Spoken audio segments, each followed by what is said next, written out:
Hey, welcome to the Runaways podcast. My name is Cody. We're back with another week. This is the last week of RTNs. We had some pretty major things that happened. I think they were expected over the weekend. A little complaints that we're going to do, and then we're going to talk about the meta coming up and some tips for the last week of RTN season. But starting out, Lucas, how's your week? Did you go to an RTN? Have you qualified for nationals yet? Yeah, I qualified. I qualified at the first one I went to, Okay. and then the second one I went to, I think I talked about already. It was a few weeks ago. I scooped in top 8, and then I don't even remember what I did this weekend, honestly. But it was not play in RTN. But I have just been playing a lot of Flesh and a lot of Blood online on an extension called Talishar, a website, Yeah. if you will. That's been my whole week. A must needed training source that LSS wants us to use in order to practice for nationals, apparently. So it must be LSS approved now. They did say that they were going through like all of these extensive lengths to make sure that it's fine. We'll see if it's actually fine, but I'm going to complain about it a little bit later. oh, but before we get to that, Noah, how was your weekend? Did you go to an RTN? I'm assuming you went to a couple draft ones. Yeah, I went to 2, and it was quite the difference in outcome. The first one I won. It was cool too because it was like I won with no splits or anything like that. I feel like most of the time in New England, there's always some kind of like thing going down of how the pricing gets redistributed, but this one was just straight up dub. And then on Sunday, I did not very much winning. I drafted a deck where I thought I was in a reasonable Arachne seat, and I ended up with like exactly 30 playables, but I had like full squad of equipment. So I was like, okay, I can like make this work. And yeah, it just did not work out. I flipped trapdoor 3 times after using my only trap on turn 1. So I just like that kind of sucked. I never rolled as many 6s when I played KO, so I felt a little bit juiced there, but whatever. What can you do? So that was like a little bit deflating. I was like super hype on Saturday, and then on Sunday I was like, oh, maybe I just got lucky. You know, those you get the intrusive thoughts going on. But I'm hyped for this weekend coming up. I got a CCRTN, so I've been trying to figure out something to do now that I can't play my primary man. Yeah, he is gone. Finally, about time. I did go to 2 RTNs this weekend. I played new again like I did last week. I ended up top 8ing the first one and then losing to a really close game against a Dio, which I think I could have made like a couple different judgment calls a little better in early turns that might have gotten me there. But then I went to another RTN, which is was like both these RTNs are like 50 plus people, 60 people. It's like great. And then I ended up winning the other one with new as well, which that one was much more like what I expected to face. The first RTN I went to, I just played like all of the hardest matchups. I played like a Fang that I ended up getting super lucky to beat, like because I think that matchup's like nearly impossible if they get turned on fast enough. You just kind of lose the game. I beat a Fang at 30 life in one of my RTNs. So yeah, he delayed to like turn 6. No, don't give me the extra context that I played CYB. That's not important. Yeah. Well, I was gonna say also that if someone's difficult. registering Fang while Viserai is still legal, like surely they're not the most seasoned veteran of the game. But yeah, it was it's neither here nor there. To be fair, if he had beat me that round, he probably tops 8s. So he was doing well. But he just had like it was like max greed deck. It was like I'm going to play my 3 fealties, and then I'm going to play all the 0 for 4 reacts or reactions and everything else. I've like never seen any max greed. I've like never seen any of the red line Fang decks do well. Do they like actually win games? Like I've seen a bunch of like people like posting and talking about lists, but like I've never seen a Fang win that didn't either play blues or draw like 2 pledge fealty and a mark card in the first like 3 turns. I know he got like 10th at our RTN. Crazy. Like 50 something people at it. I mean, I held him off to like turn 6 before he got completely turned on, and I still almost lost because it was just infinite damage after that. Yeah. And he could just freely block with like 2 cards and then just dagger +4, like almost every time. Yeah, I think it makes a lot of sense for it to be broken once it's turned on. It's so hard to do. Yep. But the one I won that was more expected, I kind of played everything that I wanted to play. Played some good mirrors, which was fun. I played a lot of good matches that day, which is pretty cool. And then me and my local ended up both making first, second. So we just conceded and went and got sushi because, well, it was too late and I wanted food. And it's Cody, so sushi at your event, it's kind of part of the deal. But no, it's been fun playing a new deck than just playing Zen, because it was going to be a pretty boring season if all I did was play Zen the whole time. But my boy is still alive, so maybe Zen for London. We will see. What does he need? He needs to win a calling or 2 battle hardens. Or 2 battle hardens. Probably. It's possible that he has to win one more event. He's 13 points away from 950. Yeah. So if he There's wins, some people who would refer to that as 937. Sure. I'm just saying, like, for the people listening, that you're 13 points away from the important numbers. So he needs to win 5 events. If he only wins 4 events, then he would have to win either a calling and a battle hardened or 3 battle hardens, which seems a lot harder. I don't know. Yep. I don't know. I think he'll be illegal for London, and that's hilarious. I have the fear, and I feel like people aren't talking about it yet. People might not talk about it a whole lot, but it's going to be very possible that he's like, right. It's going to be like a week before London, because I think that's when it is the closest thing, is a week before London. And some guy's going to be about to go on his plane, get some bangers and mash, and he's going to look at his phone and he's going to see, hero, you were going to register at event, banned a week before event. And he's going to get on his flight and he's going to enjoy the city of London on Saturday and Sunday. But, it is very possible because of don't be that guy, battle hardens and whatnot are. You don't think they'll put like a moratorium out? Like if that's a real thing, they won't put like like they'll withhold any LL things from happening like 1 week out from the Pro Tour. I feel like the system would just be designed, like, that's such an obvious consequence of the system that they put in place. Like when it was announced that it was changed to this, like everybody knew that this was the biggest obvious hole with this problem. So it feels like they're willing to accept this because they made the system like this. If they didn't want this to happen, it would have been different. They're having nationals. They're having nationals on the day the set releases. Yeah, I don't think they care about how close to a tournament something goes if you away. actually look at their history, I think they actively want to make the players scramble like as much as humanly possible. Like half their articles, like when they post a banned announcement, like I fully expect next ban and restricted announcement, they're gonna like ban 4 of the chi and like levels of enlightenment, and then they're gonna like unrestrict awakening, and then they're gonna like let the format happen. Like that's what LSS's track record leads me to believe is gonna happen, because they just love shaking up events. They don't respect the sanctity of their own tournaments at this point, is how I feel. I think it's a whole lot of fun. I don't agree with that at all, dude. I love it. If I'm in the camp of give me a change like 4 days before, dude. Yeah, I think this is exciting. Give me like give me an environment. Go ahead, bro. No, I think it's probably not a good look for a hero to LL the week before an event. Especially because like when like Bonds gets banned, you can just play Zen and just try and kind of move some of that over. But like if hero LLs, like you actually just have to like figure something else out completely.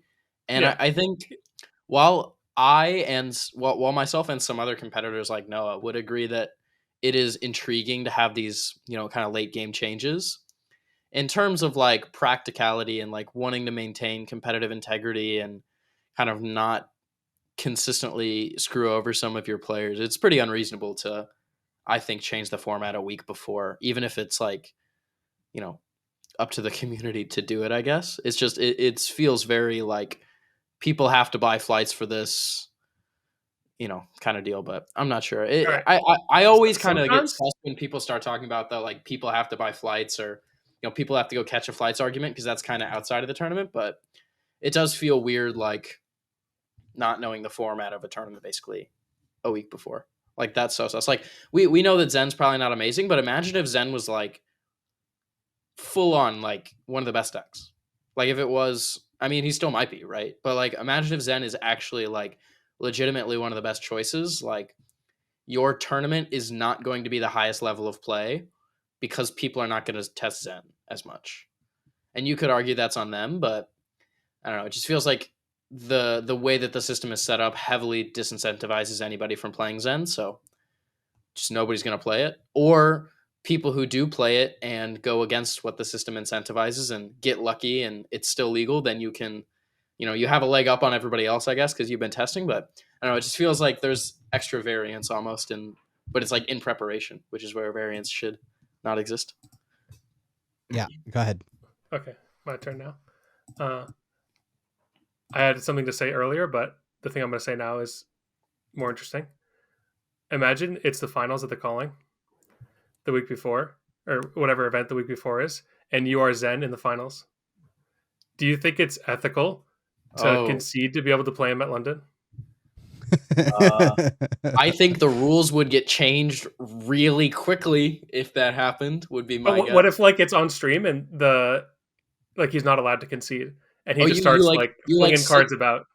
You sit down, you just give the hand up, pick up your cards quickly, throw them in your deck box, and then just look at the head judge. What are you gonna do? Yeah, you just activate Zen with a full deck, and you're like, nah, I don't need to search. All right, you go. No blocks. Yeah. No blocks. I'll pass on my turn. No blocks. I'll pass on my turn. No blocks. I want to play this hero next week is crazy. Yeah. Yeah. But if it's only just a battle hardened, right? The EV of if you think he's the best deck for London and you're a good pilot, why would you throw away that chance? I feel like that might create really sticky situations where people try to be almost potentially redistributing pricing based on hero L's and shit. Hey, I know I played new for this battle hardened, but I'm planning on playing Zen next week. If you scoop to me, I'll give you X thing. That's crazy. Oh, the system sucks. Please change. What would be better is if then his opponent wanted Zen to LL. So they're both just trying to concede. Yeah, they're both just throwing the match. Just a clown. Neither of them can concede because they each other wants to concede. Yeah. I mean, that feels imagine they're playing a Verdance or something, and they just keep shooting themselves with all the spells. It's just you could make an argument that that's incentivized by the system. That's you could highest EV in some situations for some people. Yep, I don't disagree. I really hope that we live in that timeline. That would just be so interesting. That'd be crazy. Well, it won't be us because I'm not going to any of those battle hardens. Well, we're going to Milwaukee. They're out of the country. Yeah. There's Milwaukee. We don't know how those points work for a group. I doubt that it's any points. I guess it's just 0. It's been, I believe, 0 for all the blitz events they've had in the past and stuff like that. So yeah, I have not been counting that when I am looking at how many points something can get. Yeah, because we don't know how it works. Okay, let's cover how RTNs went last week. The most winningest deck was Viserai with 24 wins, and now he is dead. Second, followed by New at 14, Aurora at 13, Prism at 10, and Syndra at 10. Syndra kind of fell off that week compared to where they were at before. But that seems to be roughly the meta. I mean, it's been consistent almost every week. Now it's it's New, Aurora, Prism, Syndra. There's going to be Ira, Zen. Maybe Enigma will show up someday. Mario has been there until this week. He kind of fell off this week, but he's been on that edge of decks.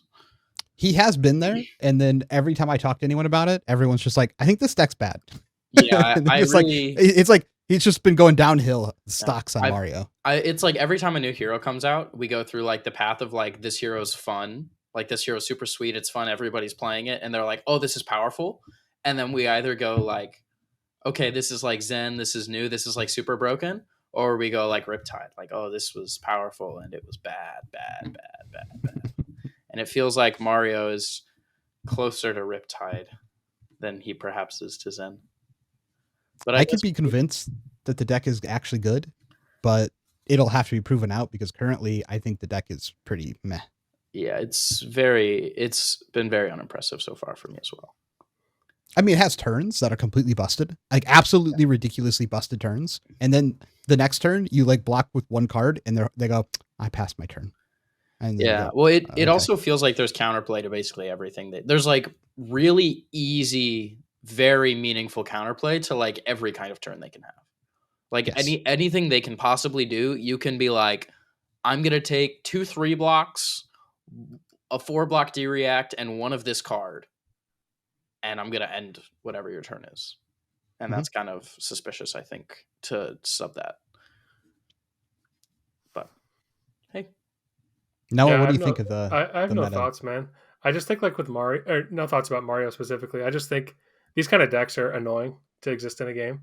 They make for exciting gameplay when you have, Savor Bloodshed, Kiss of Death, Tarantula, Toxin. It's like, wow, this is so flashy and cool.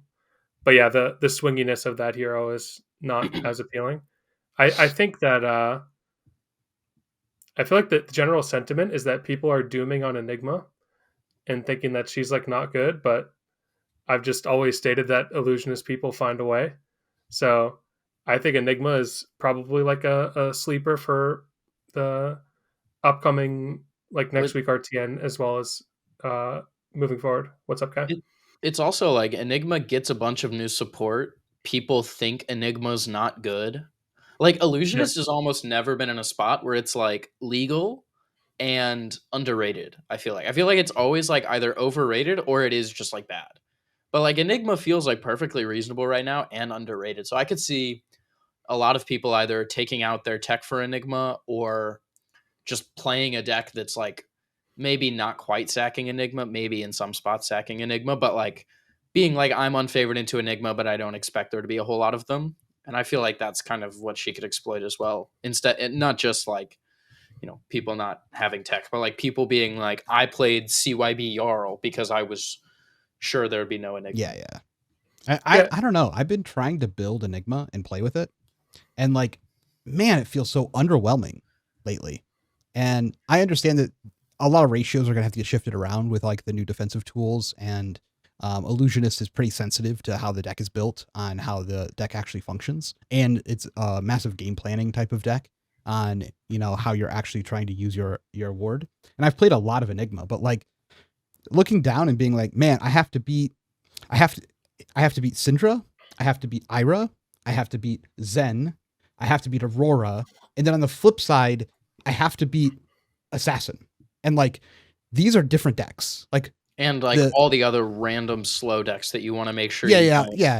Like, because there like are Florian and stuff like that. Yeah, there's a bunch of matchups where like you're pretty great, but if you like shave too much of X certain part of your deck, you start to become like if you like cut 10k, you're a lot worse into some of those slower decks. But the issue is the way that you beat like Aurora, for example, is not the same way you have to play into Syndra, because Syndra has flick knives and it changes a bunch of the value propositions that your deck would normally have.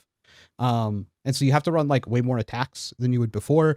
Your ward you can't even pick that turn to protect your ward because you have to hope you have shelter, or you're playing like Calming Breeze, or you're having some other shenanigans in order to get it. But like the way your deck has to operate to play those 4 aggro decks versus the way it has to operate to actually beat Assassin and the slower matchups, these are 2 completely different decks. Like, and you can do both. Like you can do either or. It's like hard to find a way to do both where you're not just like bleeding edges everywhere.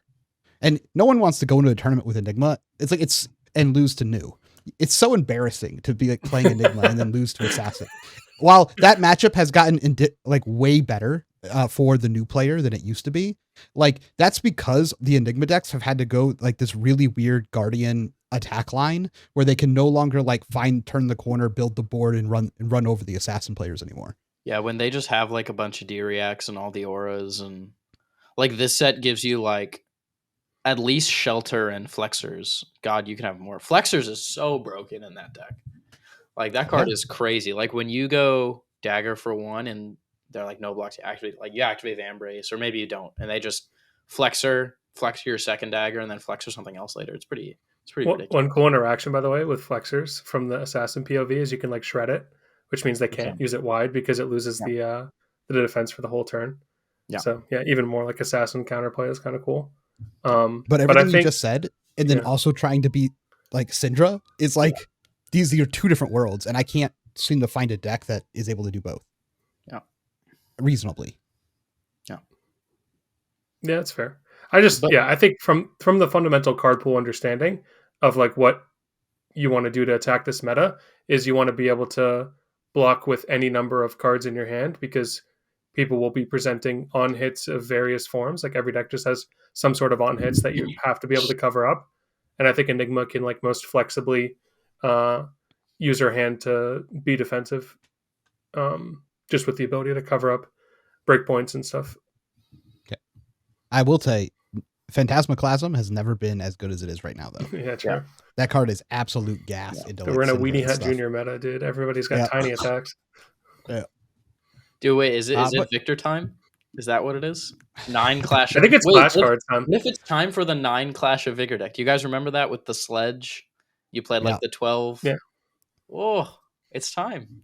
18 value per hand, baby. To be fair, that concept actually it's does broken make sense into of what Cinder. I'm talking about.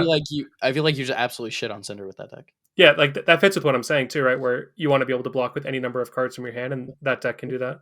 Mm-hmm. Wait, we've said too much. we have to cut it. It's over. Yeah, I think there's like some weird KO deck that could work as well too, with like using the Clash of Might. Just like you can win clashes against anyone if you want. Clashing with new in the format is quite dubious, I think. Just trying to say that you have the higher number when the best way to do that is to play 30 blues with 6 power attack. It's kind of dubious, I think, but I don't know. I played a lot of KO new like back in the day. Maybe it's different now, but I think the matchup wasn't really about that. Yeah, I think KO is a lot better because you have just like 5s. But like I was thinking like the Victor deck in particular like is just like not real. Oh yeah, I'd never considered that as a playable hero at any point in the game's history. Although I do think that KO is maybe you can do some stuff with the Clash stuff. I don't know. I think it seems a little sus, but definitely just playing Clash of Might and KO is good. So yeah, I mean, if it was ever a meta for him to be clashing, this would be the meta. Yeah. Maybe we should. But I don't know. Wager. I think that Enigma deck exists. I think a good Enigma deck exists somewhere. Dude, wagering sounds so bad. Wait, hold up. Wagering is just like people already want to block to deny on hits. Now you're gonna give them a present too. No. Wagering against Syndra and Aurora is just free. But wait, doesn't Betsy just like shit on those decks? Like actually, like you just play the 4 cost and activate hero ability, and they always hit, right? Sure, but is that more value than what Aurora does when they say no blocks? But they if they say no blocks, then your stuff hits. When Betsy's wagers all win, I think she's just the best deck. Okay, you can put that on. That seems no. I mean, no. But I mean, think about that. Like that, all of her wagers hitting literally never happens. Like that's like not a real thing. I'm not saying she's anywhere near the best deck, but I do think that. Oh, you can build it. I will. You can build the Betsy deck. I will. We can limit test and see what happens if you win literally every single wager of the game. Dude, I don't want my. I think you will still lose a decent amount of the time. I don't think that's true. But okay. The only surprising thing on here, I think, is like Vincent climbed up quite a lot this last week. They also like called out Vincent in the article this week as well. Yeah, I mean it makes sense, right? I mean, Vince. Dude, I'm just too soft to enter a tournament with that. Like, how can you just like playing shadow heroes that aren't chained seems so sus. You're just like giving yourself another way to lose. Of just like your own deck imploding. I mean, ultimately, like people, most decks right now have like some sort of fail rate, whether it's on your side or your opponent's. But I do think Vincent has like the ability to just like steamroll some of the other decks, even when they draw well, which is kind of an advantage.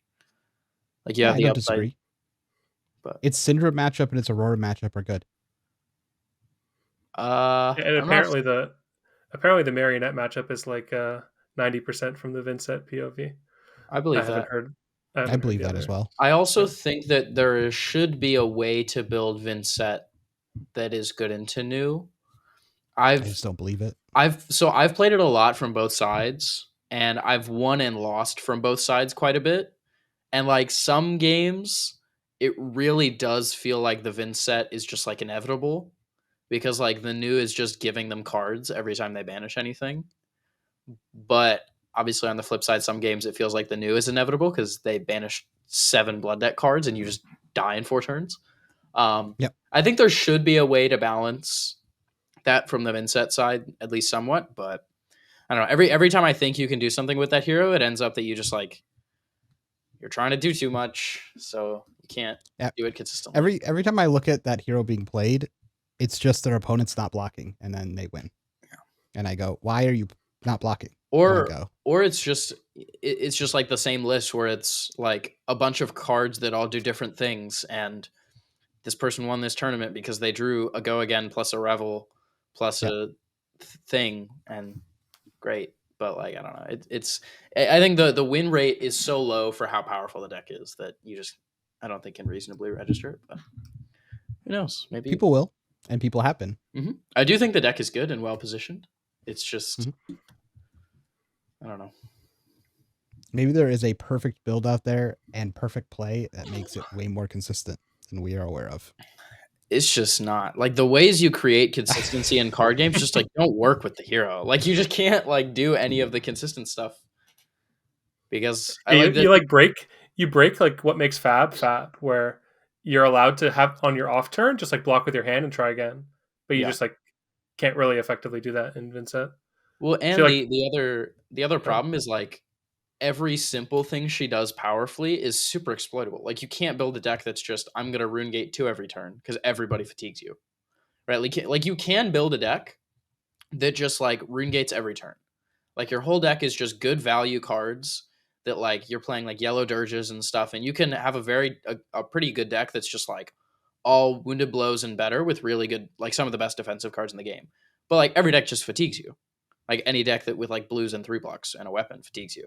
And then like on the flip side, you can make it to where like you're pretty consistent at doing a powerful thing eventually, but you just have to be like, you have to take forever to do it, and you take a bunch of blood debt, and you take forever, and every deck just can kill you. And everything in between is wildly inconsistent. Yep. That's been my experience with it. I think the other thing too is she doesn't use Face Purgatory as well as like a Florian or Viserai does, just because like your hand is so important, specifically what cards you keep. Yeah, well, the other big problem is that she just doesn't draw cards well. So like every time you do it, you're just like praying it's an arsenal card, because you can. It's so hard to hope you can use the card. Like, exactly. Not like Viserai, you can't just grasp away if it's Florian. Like, you're just basically always praying it's a good arsenal target, and it's kind of hard to like. Then you're like adding another layer to all of the things that Face Purgatory has to have happen for it to be good to happen. It's just, it doesn't work out. Cool. Let's move on to what's some advice you would give people going into the last week of RTN. They haven't qualified yet. They're looking to qualify. Maybe what deck they would play, what they should keep in mind going into the last week now that Viserai is gone and everything feels up in the air, right? Are we assuming that people have access to like cards? Yeah. I'm assuming they have access to cards. You can also, if you want to assume they don't, then you can do that as well. Okay, yeah. I think Syndra is like the best deck if you just need to make a swap for 1 week. She's like pretty straightforward to play. You just use your cards on offense when it makes sense, and when your opponent makes you use them on defense, you say okay. And you're the one asking the opponent the questions. So I think it's a really good deck to try to top 4 in RTN with. Yeah, I think Aurora is a little bit harder to play and a little bit more challenging, but I think especially if you like have some experience playing against the hero, or maybe a little bit of experience playing with it, like that's kind of like the next level. I don't think it's necessarily better than Syndra, but I do think that it like is similarly quite simple. It just has a little bit more to it. Yeah, I would agree. I mean, I think if you've played a bunch of decks, I think Ira is in a pretty decent spot now that Viserai is gone. So that might be worth playing if you've put in reps for that deck previously. I would say if you put in reps to any of the decks that have won, you should probably just play those, right? Yep. I would recommend playing the next deck that you are most comfortable with. You have to assume that a bunch of people who were playing Viserai are probably going to be on decks they're uncomfortable with. So if for the last like couple of weeks you've just been slamming Syndra, or, Prism, Aurora, whatever, I would just continue to play that deck, and you can probably prey on some people who've had to switch their deck recently, which should be nice. But also, if you can play new, just play new. It's so good. Yeah. At an RTN level, it's just like so strong. I mean, the other decks at the top are pretty great too. Like Prism just like destroys a bunch of these decks. If you have any sort of experience with that, like you just ram a bunch of the aggro decks. You don't really need to know too many contextual deep matchups. Some of the more aura matchups are harder to play, but a lot of the aggro matchups are just kill them. If funny enough, I think all of the Prism players in my area were so angry when I was at Red Seal, because the person who I split with, his name's Zach.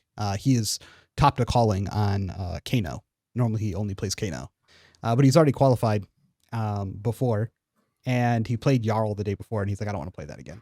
So he just shows up. He gets handed a Prism deck and notes on how to sideboard, and then him and I split the finals, which is hilarious for someone who's like legitimately almost never played the deck before. He just said I just threw heralds at people and they died. That's I had a similar experience. It was last ProQuest season, I think it was. Yeah, it was last ProQuest season. And it was the day before. I was going to play 2 ProQuests that season, and it was the day before. And I don't remember what I was planning on playing. It might have been like Azalea, but I didn't really have a deck. And so I just asked my friend, we like sat down to play. We were just having fun at my local card shop. And like, I was like, will you hand me Prism? Can I play that for a game or two? And I just played it. I shuffled up. We played one game. I won. And then I'm like, can I just play this at the ProQuest tomorrow? Like, this is like whatever I'm going to play is kind of boring. I don't really want to play this. And then I played it. And then I ended up splitting the finals. And then I played it again the day after that. And I won that ProQuest as well. Just playing the deck. It was pretty sweet. I had a little bit of experience from before the new Luminaris. Like, obviously I played it back at the Realm Rumble with Blue Luminaris, but you know, that deck's just a lot of fun. I've also my experience with Prism him roll up, go ahead. Qualify with Prism, not having any reps with it. Yeah, like a couple of games in, he's like, "Oh, this hat thing's really good." It's the hat is very good, but like the new one is just like Herald spam is just like really strong. Yeah, well, and I also think that like the deck just like in my experience it just like meshes with some people. Like I feel like half the people I watch play Prism, they like kind of get it, and then the other half kind of don't get it. I don't know how to explain it. Maybe he was a Dromai player before he was a Kano player. I think Prism's more just like it's just like a toolbox deck. It's like where most of the skill comes in. Is you just have like a few decisions you make on like throw Herald or play Aura, and then it's like when pop Halo and what Figment get, how sequence. The weirdest thing about Prism is your opponent's life total just goes down so fast. It's crazy. Like you think it's like, illusionists, like they have control of a board state, but you're also just like going so fast. Like when you play the deck, you feel it though, because the whole deck you don't like the way that everybody plays against you is like you either block everything, or as soon as you don't block, you can like feel like tension in the air. Like you can like feel when you like throw a Herald and they're like no blocks, you're like, oh shit, my bad. Like I feel like whenever I no block a Herald, like shit's about to go down. So it's like you kind of feel the weight of actually like hitting with your Heralds. So even if you only hit with like 4 attacks through the whole game, they're all like very, very heavy moments. Like, well, because like when you're hitting with the attack, your opponent's not giving you like 1 card on a Herald, right? No. When you blocking hit, it or not blocking, they're taking 7 to the dome. Yeah, it's crazy. But most of the game you just don't do anything. So like when you hit, like you hit, like because most of the game it's just pop, block. Mm-hmm. Yep, and something to be said about when you're new to a deck, you don't know where all the failure points are, so you're like super confident and just like not worried that something bad will happen. Yeah, you and, just like don't. That happens with like veteran Prism players I'm watching. They're like, you can't do that. What if he could do this and this and this, and then this bad thing will happen, and I'm like throwing these percentage points away by doing it. And then you see someone like brand new with the deck, they're just like Herald, other Herald, like and then no block Herald, other Herald. Their opponent's like, I drew a bunch of 2 blocks and I didn't have a go again. I couldn't kill your angel. You play so recklessly. What do you do? It's like, I just exploited you for drawing a bad hand, dumbass. Like, I don't know. Don't draw a bad hand. That's the illusionist thing, yeah. No fear, go. Dude, that's what Fino did at PT, right? That's what he told us. He was like, I turn my Brian off, just ooga booga. And worked out for him. Sometimes you just gotta be able to do that. Okay. Anything else on RTN stuff? Play Zen. Play Zen, because I think this would be a really funny time. Like if he gets the wins this week, like if he gets 5 wins, like I think that would be a pretty sweet timeline. Actually, the best timeline is if he gets like 15 wins, but that seems perhaps unreasonable at this point. Yeah, I don't assume that's going to happen. It seems unlikely. I mean, he needs what, 38 points, so 13 wins. Seem to just have to win one battle hardened. Yeah, that seems unlikely. Seems a bit unlikely. Okay, let's go into some podcast questions. These are asked by premium members of our Discord. If you'd like to be able to ask questions on the podcast, see any of our deck lists with sideboard guides, follow along with the hero of the month, or find people to practice with, feel free to join in the link below. Okay. First question here. In episode 61, and this is from Smoothie, asks, you guys went very in depth about playing against Assassin and New, especially. And like Noah said, there is a lack of content around how to beat heroes. Would you consider doing more pods about that, or even paid content about that? I mean, playing against these heroes, I can give like a quick like how to get better at playing against these heroes. First of all, if you do want paid content, I do coaching, but I won't shamelessly plug for too long. But like learning how to play against these heroes that are really hard to play against, I think one of the best things you can do is to play the hero. The amount of times I see people play around stuff that either doesn't make sense or sometimes like literally can't happen. Like I've had people do that where they just like they don't actually know how a card works, and they just like don't realize something. Like I had a game where I played against a Max. This is the last day of the calling, day one at Pro Tour LA. I'm X1 at this point, and I end up losing the game. I'm not going to do the whole story because it's kind of long, but I basically end up losing the game because in my head I just decided that Nitro Mechanoid's not a weapon, and so when you block with Steel Blade Shunt, it does not do a damage. But I didn't like bother to read the card or anything. It is just like a weapon. I just didn't read it. But don't be that person that like doesn't know what their opponent's cards do. And the best way to do that is to play the hero. But it also just gives you a feel for like how it works. Noah talked about this last week a lot, where you can kind of read your opponent and what they might have based on how they block. Or I talked about just like you can also read them based on body language or kind of patterns that they form throughout the game. But if you play the heroes, like you get to do this so much easier because you've actually like been in those situations where you might not recognize them from the opponent's side, but from their side, you start to like understand it. So one thing that commonly happens in card games is somebody will have this impression that when their opponent does something, they have the ability to do one of two things, and they'll like make this difficult decision, but in reality, like one of those decisions is just not plausible. And I feel like when you actually get experience on a hero, and it's just so much more important than reps against the hero, I guess is what I'm trying to say. Like playing the hero allows you to see so much more. Yeah.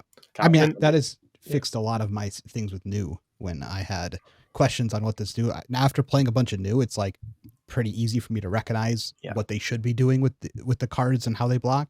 And I mean, at my last RTN, sometimes people would talk out loud about stuff, and they'd be like, "Oh, what if you have like 2 Justinics here?" And like it was getting to the point where I couldn't stand it anymore. I was like, "There's no world where I have 2 Justinics here. Like I did this and then this, and I have just."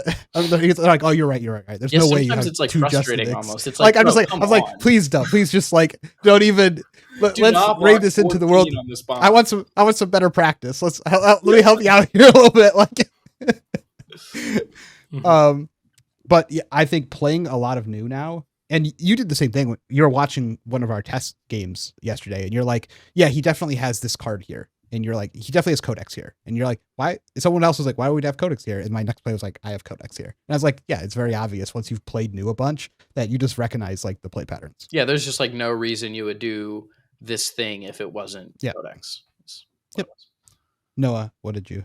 Yeah, I was going to say, if you want to kickstart this process too, you like if you don't intend on actually playing that hero, you just want to learn about how to play against it, then finding someone, I mean, whether it's virtual or physical, I'm sure you can find someone who has experience on a hero, and having them just kind of like either you shadow them, they shadow you, and you like understand from watching over their shoulder what they're doing with their hands and how they're evaluating the game, then I think that'll like help you get started when you eventually do it yourself and try the games and see it from their side. And similarly, you can do the same with content. Like you can, whether it's YouTube content or you can just like watch old streams. This is something I do all the time. I just like go back and watch old streams from past tournaments. It's actually how I've been spending my last few days. But like you can just go back and watch how you can like literally just watch like Michael Hamilton. How did he play new at this event? And then you can go over that and see like what are the powerful things that are happening? What are the things that they keep doing that surprise me? As thing like, oh, he keeps throwing blue dagger with no blue attack. Like, okay, that's something to keep note of. Like that's maybe something I should watch out for when I actually did that today. But my takeaway from that at Worlds game was like he's really IPing himself with these couple of reactions, and I never do that. Shoma's games or Michael's? No, Hamilton's. I just remember the top 4 game where there was like one turn where I was convinced he had like no way to lose, and then he took some line and he had like 4 cards, and I thought that like the best line was to start with swinging blue dagger, and then you have like this really good turn. And he has 4 cards, and he starts off with bonds. And I like shut off my laptop when I first watched it. I was like, I don't want to watch this anymore. And then I came back to it later, but I was very disappointed. No, it was the Aurora game I was watching earlier today, because I wanted to see some CYB new play. And yeah, he was IPing reactions, and I thought it was interesting. Yeah, I talked to him about it afterwards, and basically I think his logic for most of it was just that he like was just full fatiguing him. Like he didn't care about the damage at all. So he just thought for like keeping your tunic or whatever when it was just going to do 3 damage. There's like an early turn where he plays Leave No Witnesses, and then his opponent says no blocks, and he has tunic, and he doesn't play a hiss because he has a Fate Foreseen in his arsenal. And like I asked him about it, and he was like, I don't think the damage matters, but maybe he had a ponder or something, whatever. But yeah, basically it was just all 3 of those things. Yeah, it does. He had a ponder, a D-react, and a hiss. That's right. Yeah, he's like, I think Fate Foreseen is much better because the other play is you can pitch the Fate, play the hiss, and then ponder into a random arsenal. But he's like, I think that Fate Foreseen is that much better of an arsenal than a random card that it's just not worth getting the 3 damage in because we're just going to go to fatigue. Next question from Scary Super Cringe. Ask, with CC Volta revealed, do you think she's strong enough to be good in the meta? Both her powers seem very conditional to me, and it's mostly about the card pool once again. What do you think? I don't know why they're in the year of our Lord 2025 are printing cards with crush on them. Like, surely we've moved past that at this point. I don't think so. I actually think I think she's gonna be good. Is my like very early prediction, but I think it's because she'll get some pushed Seismic Surge cards. I think people kind of underestimate her second hero ability. The first one where like your opponent draws cards and you make surges is like whatever. Yeah, whatever. But the ability to give your crush attacks dominate is actually pretty crazy because a lot of the crush cards that we have so far, and presumably doesn't it require 3 Seismic Surges though. Yeah, it's just non-conditional if you have the surges though. You don't have to pay anything for it. You just need 3 surges, you know. That takes like 2 cards to make, but you just need 3 surges, bro. But you don't have to. They need read the Seismic Surge. Where's read the Seismic Surge? If they print that card, then she could be good. You don't have to like Deadwood Seismic Surge. You don't have to do anything for it though, right? Like you just get it for free. So which it seems like we will probably get a lot of cards that help you make Seismic Surges, right? We already have the new like Mordred Tide Seismic Surge card. We don't know exactly what it does yet. Yeah, but that's Mordred Tide is dog if your hero doesn't make the rune chance. Valda's not making the surges on your turn proactively. But like if you can consistently make the surges, her hero ability is very powerful, and presumably she'll also get some specs that are very I just disagree completely. Okay, if you have Bravo, you pay 2 resources, you get Dominate. If I spend like 2 cards to make 3 Seismics, that's just like the same as Bravo. Okay. So one turn later. If your rate is 2 cards to make 3 Seismics, yes. I'm not saying that she's good if you're playing Red Seismic Stir. Like I'm not really getting behind that, but I'm just saying that I think it's pretty likely that we'll get cards in this set that. But you are though. So the new Mordred Tide, you play the Mordred Tide, and then you play another card that presumably gets you to 3 surges. Well, but like we just don't know what those cards look like. Like it could just be way over rate. Like you can easily make like X card that's on rate, but it also gives you 2 surges or whatever it is. Like we just don't. So my thing is they printed a hero in 2025, like you said, the year of our Lord, and it sucks. Like, surely it doesn't suck, right? Like, that's my rationale. Is it? I think it's an inherently powerful ability if you push the card pool, and it really feels like they're gonna push the card pool. So I feel like it's gonna be a really powerful hero ability. I think it'll be powerful, but yeah, the hero will be completely irrelevant. It'll just be the card pool is good or the card pool is bad. It's like every I Guardian.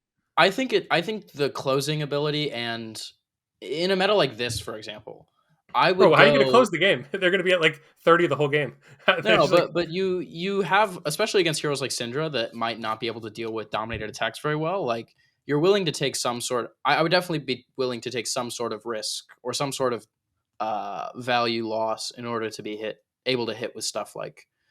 Obviously, she doesn't have access to stuff like Crippling Crush, but stuff like Spinal Crush or other powerful effects that can like end your opponent's turn. I think other that powerful effects that don't exist in the game yet that we're hoping get printed because Spinal Crush is literally the only one. there's other good cards, but yeah, it's like obviously the best one. Yeah. Yeah, I like we will see. Yeah. I think she needs good cards, and they didn't give her extra health. So what she needs as a fundamental for that like game plan to work is some way to chain these effects into each other. Because the thing is like, okay, you dominate Spinal, Yeah, it and then needs next to turn you don't do be anything. it needs to be cards that make seismic surges with go again that aren't just horribly rated. But they just like Like can't really give Guardian stuff go again because Anathos is a card. So it's like super like suspect to give go again to. I think you can give some cards like. I think you can give some cards go again. You can also just make cards like 0 cost, right? That's another option. Yeah, if you just make them not 3 cost, sure. Yeah, you can make instants as well that kind of maybe aren't the best with. Guardian does have like a low key instant design space. That's true. Yeah, I think you could make cool card design that's like you only play this on your opponent's turn, and it's like, 3 cost, make however many surge. Like you make like 6 seismic surges or whatever, but it's like a 3 cost. Yep. That'd be kind of cool, I think, as an instant. So done with this. Here. No, that's cool. We have so many more questions There's to get through. I feel like that's like a reasonably designed card, like a 6 cost instant that makes sense. And your fantasy cards being designed that may or may not exist about a hero that is only announced with no cards around her really announced is just not relevant. You can't get hyped about a card that's not even a card. You're getting hyped about your own thought of a card. This card's sweet, man. Dude, this hero's crazy. McNutty asks, will the Lost episode ever be released? Probably not. It's not like there's nothing special about it. It's just it never got posted. So there's no reason to post it now. And it doesn't apply because it was for PTLA. So it's a million years ago. It was also just Cody and Dan, right? It was just Dan and myself. No, there's nothing to see about it. We can't even talk about the deck we're going to play because we have to go to LA and play the deck. So Millen asks, are you the type of player that would use Marvel/Cold Foil or Rainbow Foil heroes, or do you not care about the hero version? Personally, I like having the bling, but I like just oopsing into the bling. I don't like just forking over money for it. I like pulling one of them and then like trading it for the one that I want, or just like getting lucky and pulling it. But I do enjoy when it's on the table in front of me. I'm also so sad about the whole token thing because I used to be the person who had like a stack of every single token ever printed. So my hero always had the high ground. So I really enjoyed that. Yeah. If I open the bling, I will play the bling. Bro, how do you have so much to say about fake cards? We start talking about real cards and you're like a mouse. No, I figured somebody else should go first. Okay, sure. Surely I can contain myself in this one. Yeah, I don't know.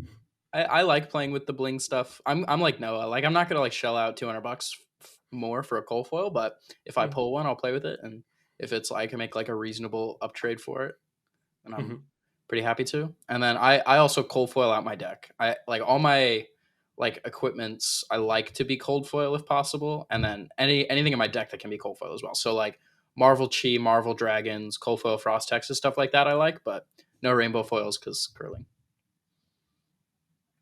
Fair. I don't know. I opened new at Worlds and said I should learn how to play this deck. So that's quite often how I get my bling cards. It's just like happen across them and then. Oh yeah, that's my Japanese direction. new that I played with. I played with it on stream, but it was what I've been playing with. It's the only new I own. I have like an adult one somewhere in my bag. I think somebody gave it to me, but that's usually why I have bling. It's because it's all I have. Next question from Rinzo. Not really a question, but he says, no real question this week, but he wanted to shout out Noah for all the time that you spent the last weeks and months to answer all of his Viserai questions. He got top 3 at 4 RTNs, and one of those was a win where there was really strong national players present. So he said he's glad that he has subbed.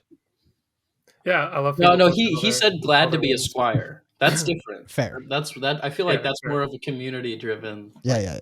Way to put it. Yeah, feel free. Everybody post your wins in the Squires thread. It's like Yeah, cool to hype we each other up. absolutely support all shameless like not plugging yourself, but like feel free to brag. Like I love hearing for sure. that. Whenever somebody who like I answered their question or something, or I'm like doing their coaching, whenever they do well, it's feels very good. So we love that feedback. Cool. Charlie asks, are Mario and Fang real heroes, or are people just itching to play with the shiny new toys? I don't think they're real, personally. I think Fang is real, but I think he's not. I don't think either hero is like incredibly strong, and I don't think we're close on either hero to having like a good standard stock list, which means that they're kind of in this like B tier limbo where they're like Azalea tier, but I'm not impressed enough to want to be the person that figures out them. But I think both heroes are playable and they win a lot of games. They're just kind of they're not Riptide tier. They're better than that. They're not like past Riptide tier. They're like Riptide for Amsterdam tier, where they're like great, but probably not good enough. Yeah, I think if we get more chaos cards like as expansion slots, that would be pretty motivating to start working on Arachne, because like, Schism is quite insane. So if we get cards on that power level from the chaos pool, then he becomes pretty interesting. Yeah. Skylancer asks, any thoughts on how Verdance is within the current meta? Does she do really well today, and is a flexible sideboard approach valued in events where you can face different types of matchups? I think a flexible sideboard plan is actually undesirable. It's just a necessary thing that some decks kind of have to do. Like, I think ideally the way that most decks look is you have like the same 56 or whatever cards into like everything, and then your sideboard can be a bunch of high impact cards for specific matchups, and like you can play a lot of equipments as well. So I think usually a sideboard is or like a switchboard is what people normally call it, but I think usually that's an indication of it's undesirable, but it's also usually an indication of power, because it's something that like your deck is good enough that you're playing it despite doing this. Because it is a real cost, right? To like have very little space for silver ability style cards. Like you basically just have to be all one of two kind of engines, and every card has to fit into both engines. But I think Verdance is sweet, to answer the first question. I think it's pretty good right now. I don't know if it's like S tier, A tier, or B tier, but I think it's good. It wins a lot of games. It has good matchups. It's hard to play against. Wait. You're talking about tiers. Surely there has to be some post Viserai tier list at some point. There will be at some point. Nice. Yeah, I think Verdance need some views, man. That's actually not true. So first of all, shout out to everybody for upping our views every week. What do you mean, bro? They're all great. Thank you. We love you. Okay. I have some thoughts on Verdance. I think she's just like kind of a Mario and Fang tier deck, where it's like you can get wins, but I'm not like overly impressed to where I'm going deep dive on making Verdance the best she can be. I think Verdance feels a little bit different because she's broken. Like the some of the stuff she does is just broken, which I think the other heroes. What do you mean? Huh? Fang is like I think they all do broken. I suppose they all are quite powerful. I don't know. Yeah, they're all in like the same tier of like they just have like certain very powerful aspects to them, but then their like core fundamental is not that good. Like I could see that. I think I'm probably just biased because I've seen Verdance like fully fleshed out doing its thing, and I probably have not seen that from the other two. Do you think about how long it took? We haven't had Verdance. It's been like since Rosetta came out until like maybe like a month ago when she started actually doing something. Yeah. It's also just that Verdance is harder to play against. Like it's more obvious how to play into Mario and Fang, but it's like way less obvious for most players of how to actually approach the Verdance matchup. Like even like how much even like null room to run. Yeah, huge sideboard decisions are often. But like once you've played the deck a bunch, and then like the deck is pretty easy to play against after you like get the reps, and it's like, and mainly what you need to know is when is this scepter that they're hitting you with? When is this a bait, and when do you actually have to block it? Like once you get that down, you just like remove a bunch of their outs, and most of the time the answer is never block this. But then like I don't know, my first game at my Pro Quest was Verdance, and I was like so excited. I'm playing new, so obviously I'm already advantaged, but I'm like, I'm just gonna fatigue this guy. I put in all my null room because I thought he wasn't running combo, because he never runs combo. And he turned out that he decided to run combo for the first time. So I was like, well, I guess we're doing full fatigue. So I just like tracked all of his stuff and then banished everything. It was like super simple. But even if you're not playing new, you're playing another deck, like most of the time it's just punch them in the mouth, know when you can take damage. Most of their hands suck. They have to like, they're not running adequate blues to begin with. Like the deck's not that good once you actually know what is going on. Yeah, like if they felling you and my hand is not like straight broken, I'm just blocking 3 cards. Yeah, you just block it. Just block the felling. Don't give them free health chip. Yeah, like they get a full hand. They can't really do anything with it a lot of the time. Like it's almost like playing against Victor or Zen. It's just with like every deck. Like you either just like kind of no block their small thing and then you send everything, or you just like block because you don't have to take damage. Not arsenaling is really powerful against them as well. Yeah. You just turn off 6 cards out of their deck. For some reason people play Plow and CNC in that deck. Yep. Well, and Aether Tide, I think is the one he was talking about, but yeah. Oh yeah, Destructive Aether Tide as well. Yeah. Yep. Okay, next question from Inobi asks, what classes or talents do you expect to see in high seas, and which ones would you like to see? Pirate Necro? Yeah, I mean, Ranger seems like the most likely, right? Whether it's actually Riptide or maybe something similar. Oh, I mean, that would suck. Wait, why did you have to entertain that thought of them doing like a Reinhardt treatment where they just like do Riptide again? That would be terrible. I think it would be okay if it's like a 6-hero set, but I think it's unlikely that it's a 6-hero set. It's also crucially though, it's the devs' favorite set that they've ever made. Like James White said that he and multiple other devs have that opinion, which makes me think that there's something like crazy Necromancer. Because it could be. Because I mean, for honestly, if we're being honest, just based on what we have so far, the set's like not that cool looking. Like it's Pirates of the Caribbean. I think the set is just Pirates of the Caribbean. It's gonna be like dead stuff and like Ranger pirate guys. That would be cool. I don't know. I feel like that's not exciting enough to be their favorite set. I feel like we're missing something. Not that I don't love that stuff.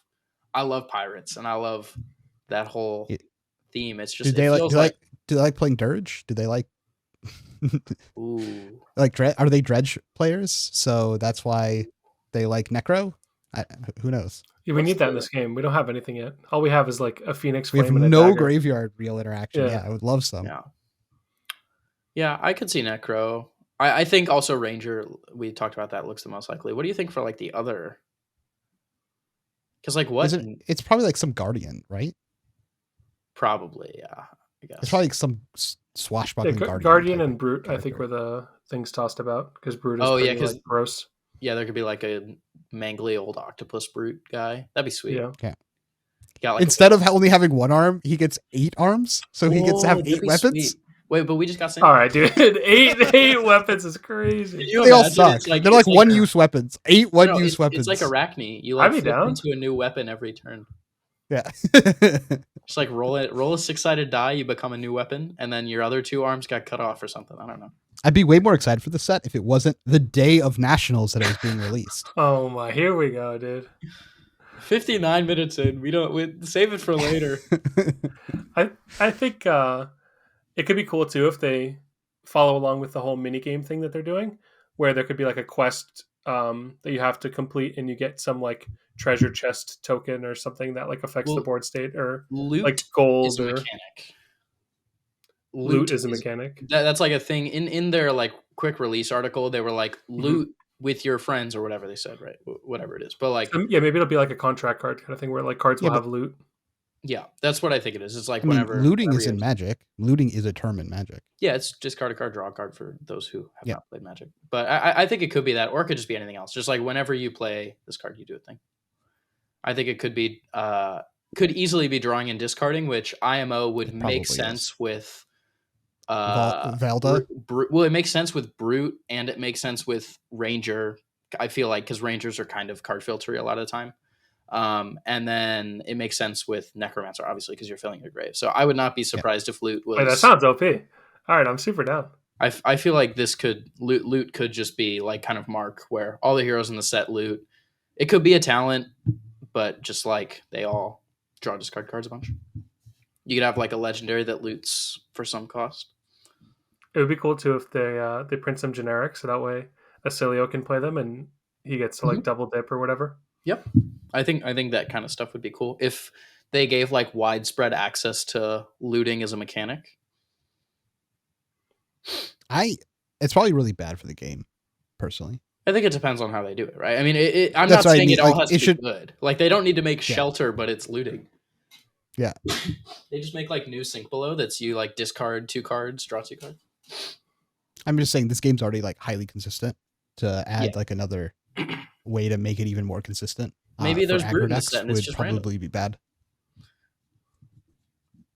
Discard 2 random cards. Oh, draw 2, discard 2 random cards. No, dude, if it was draw 3, discard 2 random cards, I still think it'd be terrible. They should print Burning Ink. How? That would be insane. What do you mean? But it'd only be good. Well, only if you're like Syndra. Like that's when it's good because you're like, I don't care which of these cards you get rid of. No. I think card filtering on a card is crazy in FAB. It is, but if it was random, the ones that you discarded, sure, whatever, it'd be better. That's what I was referring to. Okay. Randall 205 asks, any chance for further mention of US Nats being a release weekend event? I know they already discussed it previously on the LSS dev talk.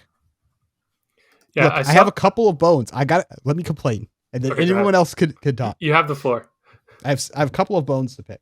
One, I do not like that this is treated as like some special thing that the US gets to do. It basically like invalidates the tournament because the set is being released the day of. We have to practice on Talishar, which is something that in the past they said they didn't support. You have to draft in our Discord, which in the past is something they said they don't support. But now all of these things are expected to be able to perform at the tournament, and something that the devs team seems to think is fine for us to do. Hold on. And then on top of that, sure, they're going to release product early at pre-release. Great. You know what these prices are going to look like? This is going to be like the biggest price gouging we have ever seen, because Nationals is a massive event for the US. We always get 500 plus people basically at this thing. People are going to want to play new cards. If anything's good, remotely good, if Necro's in this set, for example, people are going to want, the prices are going to be astronomical. There's also you think the Hudden the same weekend. There's also a calling the same weekend. That calling is always the largest calling basically of the entire year. It is almost always that calling. And then next to that, you think getting hunted product was tough. Getting this stuff is going to be even harder. So we're already at price gouging is going to be happening. The second, you now have to learn the format still. It's ridiculous. Like, and they didn't even give us the world premiere for the US. Like, they don't even let us go to the world premiere to get any relative like amount of practice on this. They put it in somewhere that you can't travel to in a reasonable amount of time to expect to even go to nationals to begin with. So it's also, I just don't understand this. It's also Vegas. They expect people to go to Vegas in summer and pay and get price gouged. Like, people can't go to this event because it's too expensive.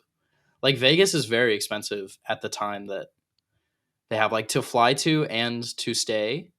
And then also you have to buy a bunch of new cards. It's like a 4-figure operation just to play in this event. And you have to learn CC, and you have to learn draft, and you have to do it on a bunch of things that LSS has said in the past that they don't support. Well, their response, I would guess, the devil's advocate to that is that since they are releasing product early, everybody has access to at least like the commons and stuff. So you can get paper testing for the week below. I'm not saying it's enough, but that would be the argument against it. They seem to have like this to have paper testing. I don't know. They seem to overvalue people who do well with no practice. Like practice is like the enemy of being a good player. Yeah, it's like awesome. this is like the opinion that they seem to have, and I think that is ridiculous. Well, I think one sec. I think one of the reasons why they have that opinion is the same reason they have split format at the event is they want to like test someone's ability to be like the wholesale FAB gamer, right? Like the original proposal was to do blitz as well, right? For someone to be like good in all formats. So I think that that's just like part of their ethos, that they want someone who's just like good at FAB to win majors. Sure, and I agree. You should have to be good at draft, and you should have to be good at CC. But these are different skills from I'm going to practice the format and be good at the format, and I'm a good sight reader. There's a reason that if you're in an orchestra, there are several different types of competitions. One of the competitions is called the sight reading competition, where you've never seen the music before. They put it in front of you and they test you how well your orchestra can sight read a performance. Then other ones are where you practice music and then you play the music and they judge your performance. They seem to only view sight reading as any real skill in the game. They talk about this stuff all the time. Like your ability to just immediately but London see something to exploit is infinitely better than practicing. We've had the format for London for like months. Yeah, sure, I think they just like the way they talk. The way they talk about sight reading the game is like at a whole different level than I see when they talk about. But we see in practice that's not. They don't exclusively have events like Noah said. Like we have 3.5 months for London. Like I think they just like switching it up. Obviously, you could argue it feels bad for the US if you don't like this kind of thing, but I think it's just they'll hopefully rotate it every year where it's like, some different countries get this kind of very early on in the format thing. They might not. We'll see. But I think it's okay to have one of the big events be like this. Like, I mean, Noah and I played Yu-Gi-Oh! Where like Nats every year had this, where they dropped a set the weekend of literally every year. That was like a tradition that they had. And it's worked out. I don't think it like removes the competitive integrity of the game or anything like that. I think that's nonsense. I think there are aspects of it that do make the tournament experience less desirable, but I think that there's also aspects of it that make it more fun, and it's going to be a hell of a lot of fun to play in. It's going to be a hell of a lot of fun to watch. We're not really going to know what's going on. I think it'll be super exciting. And I'm also, not only do I like this kind of whole, throwing extra challenges at you thing, but I also do like playing formats where I haven't really had a whole lot of experience. I usually win those. So I think like those kinds of events are fun for some people, and it's nice to allow people to flex that sight reading skill. Like you could argue that this is just because they can't have multiple different events for all these different skills. Like the best thing that they can do is give you extra points for sight reading well. Sure. Give us an extra week so you can actually buy product though. Like I think this is ridiculous. Sure. Well, you could still buy it like 2 weeks in advance, from what I've seen. 1 week. I thought it was 1 week before. Oh, okay. I thought stores were allowed to sell it on like it goes the world premiere. Weekend, but it goes world premiere. Stores are pre-release. a week before. The last time I heard was that it was pre-release. You can buy product. I'm not sure where it went up that they explained this, so I don't know. But. Well, someone in the comments will be able to correct us if we're wrong. And if you can actually buy it on Worlds weekend, which is 2 weeks before the event, the world premiere weekend, then let us know if that is also the case. Someone will let us know. I don't know. I think this is the only time they could book the venue, and it happened to line up this way, so they spun it this way. This just seems a little ridiculous to release a set on the day the tournament starts. I wouldn't go that far, but I understand though. Okay. Cusco asks, you have control over designing the draft set for Worlds this year. What classes or talents are you putting in it? Icelander. Stormbind. Same hero ability, same weapon. No Aether Vein. You can same. Literally no changes. Yeah. You don't even need to give her new cards. I'll just play old Icelander. I'll figure something out. Well, they're talking about a draft set. Yeah. Yeah. So you have to have at least one other hero. No, you can give her the slip through the cracks. Everyone Icelander? No. Yeah, no. Okay, give her the slip through the cracks. She's just in the expansion. Bright Ice? No, I think we could have like an ice wizard thing. I really don't Uh, like wizards in draft sets, honestly. that's fair. They also did just do that. I don't know. It feels like they've been on like a talent kick recently, and they were previously on a non-talented kick, and it feels like we're reaching the end of this like saga. So I kind of would like to see them like shake it up. I feel like soon we're gonna get uh just like kind of a new. You hear Brian Gottlieb talk about it as well, where it's kind of like a map, not a map, like a how the draft set is organized in terms of like heroes and class and talents. Like the Rosetta map for draft was very unique because there was 2 Earth heroes, 2 Wizards, 2 Runeblades, 2 Lightning heroes, and I feel like we're going to get a lot of new models and ways that the sets can be drafted in the future. And so I would expect that we could see some of that as soon as even high seas maybe, but for worlds I expect to see that kind of thing happening soon. So I don't know which classes will be in there. I don't really think there's actually not very many classes in the game. There's only 9 right now, so if you have 3 to 4 a set, they rotate quite quickly. But I think that I guess my official prediction would be that we'll get some like weird new way to draft, whether it's like 5 or it's like 2-1-1 for some class or some weird thing like that would be my guess. I'd like a Rosetta style draft personally. Yeah, I like where it's like two different aspects of the classes and talents being split. But I would personally just like not have wizard.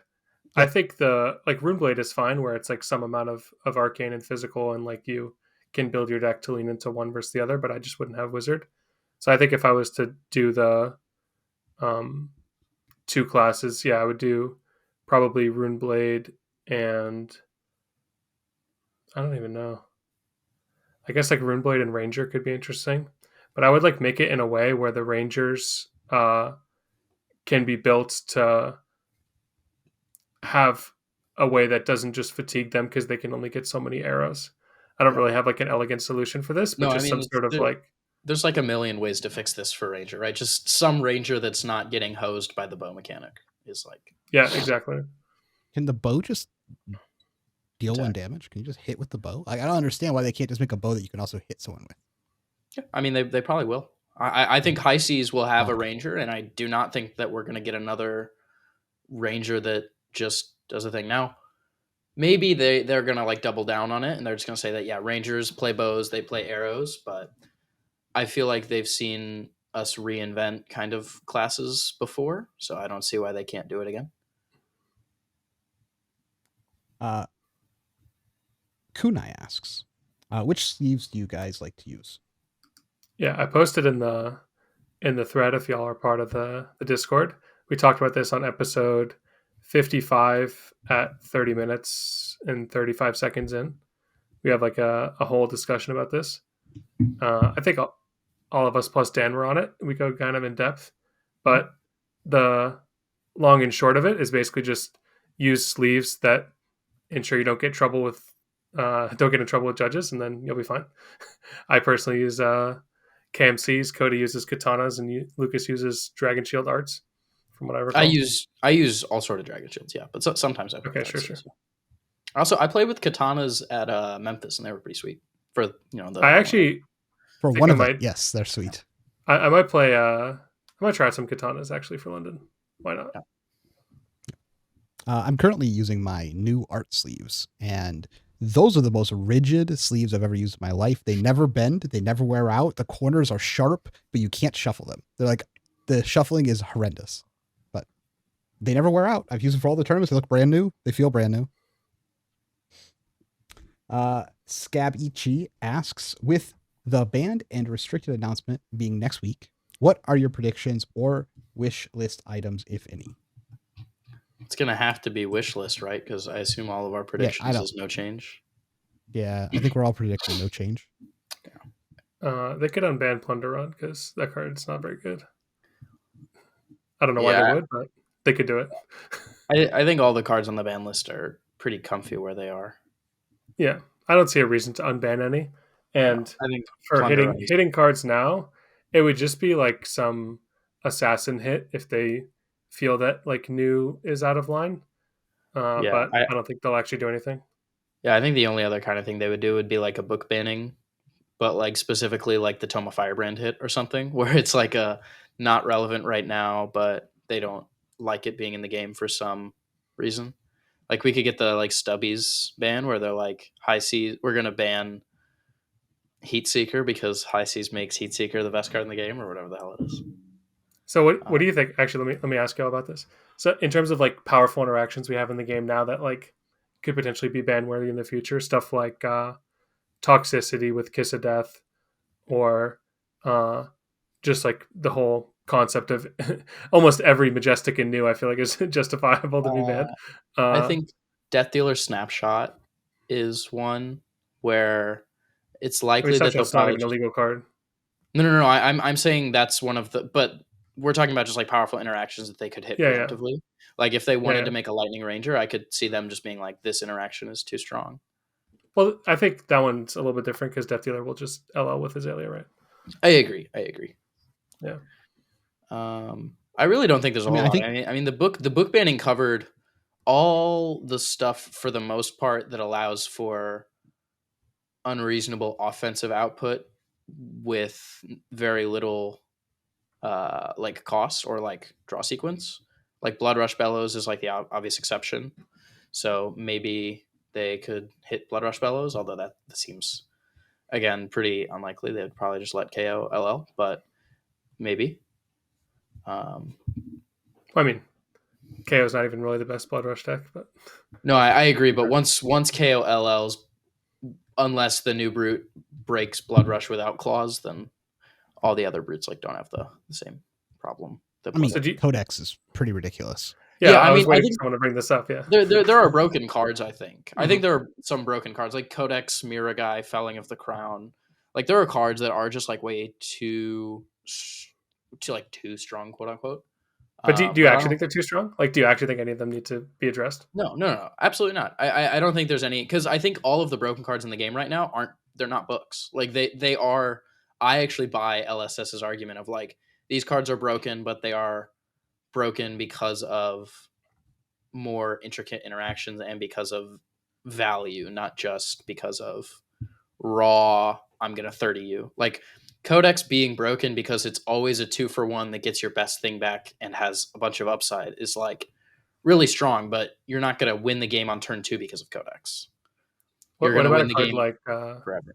like some lightning cards like Gone in a Flash? I think like Gone in a Flash, Miragai. Because the problem with Gone in a Flash is it's like not you can't really interact with it. I mean, you could have like theoretically you could play like a card that Lightning, maybe. yeah, but I'm saying Gone in a Flash specifically, right? Like in context of the Acilio, like light or I guess technically any like Lightning Greaves deck. That's one that's like not interactive in the same way the others Yeah. are. So The only things they possibly banned is like some lightning card because the Aurora Aurora deck, right? deck yeah, is like has something that breaks something, but Yeah, unlikely. I don't see anything else. No, there's nothing else that they would hit. I think no changes or a preemptive hit because of something in High Seas. I don't see anything actually, else. they will definitely ban Zephyr Needle and Blitz. There you go. There's at least one change you can note down. But for CC, Maybe they'll no unban changes. Belittle so I can play Belittle new. No. Belittle, Just I fun. was talking about this actually in like one of our local chats the other day that like as the card pool grows, Belittle just like sinks further and further into like can never be unbanned. Into the Like, ban list, yeah. yeah, it just Yeah, gets yeah, like so yeah. much better with all these new cards. Yeah. You imagine playing like Belittle. Oh, I mean, just anything. It's just, Syndra. that was what first Belittle came to mind, but like it doesn't Yeah. actually seem like it's very good in my deck. But Belittle Cat- new would be really good though. what? Sorry. Belittle new would be really good. Perhaps. 1 for 3, go again, go grab a blue pump, you play the blue pump, play a chi, play a red, chi to the helmet. Yeah, the fact that it's kind of like levels. it's like levels always, where it's like you go Yeah. blue in a Belittle for a dagger and 3 damage, and you just get a card back. That's pretty crazy. and you're You putting just the roll. buff on like a card that has non-hit too, right? If you're getting the red minimalism. Yeah, Yep. yeah. You can get red or blue. But the blue is like lets you transcend and I then think play it- another red. It might be just like best in like Aurora, just because you could just play creepers and do that. You have to Especially build the with deck differently to not be You like would. all centered on 4. So. But like the new Aurora card lets you do it. There's like second strike, all that stuff. Yep. Mm-hmm. Okay. Anything else? No? Nope, Okay. nothing else. Okay. Goodbye, everybody. Bye. Yeah, we're getting rid of the envelope 7 here, but What we envelope could do and here is go ahead darkness. and play the envelope. All 3 pitches of envelope and darkness.